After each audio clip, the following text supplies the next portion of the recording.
తిరుపతిలో భక్తులకి ప్రసాదాన్ని పెట్టేవారు కాదు అని మీకు తెలుసా? 18వ శతాబ్దంలో స్వామివారికి నైవేద్యంగా సమర్పించిన ప్రసాదాన్ని భక్తులకు పంచేవారు. అయితే అప్పుడు అక్కడికి వచ్చిన బ్రిటిష్ అధికారులు భక్తులు పులిహోర చేతితో తినడం చూసి చాలా చిరాకు పడి ఇప్పటి నుండి ఎటువంటి ప్రసాదాన్ని కూడా భక్తులకి పెట్టకూడదు అని ఆదేశించారు. అది విన్న పూజారులు మీరు ఇలా అంటే ఎలాగా, భక్తులు ఆకలితో ఉంటారు అని చెప్పినా కూడా ఆ బ్రిటిష్ అధికారి వినిపించుకోకుండా వెళ్ళిపోతాడు. ఇక చేసేది ఏమీ లేక పూజారులు ప్రసాదం పెట్టడం మానేశారు.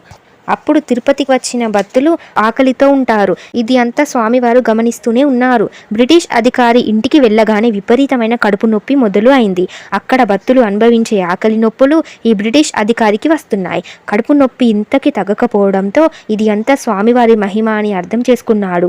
వెంటనే తిరుపతికి వెళ్ళి స్వామివారికి 2 చేతులతో నమస్కరించి ప్రసాదాన్ని కళ్ళకి అద్దుకొని తిని తన తప్పుని తెలుసుకొని క్షమించమని వేడుకుంటాడు.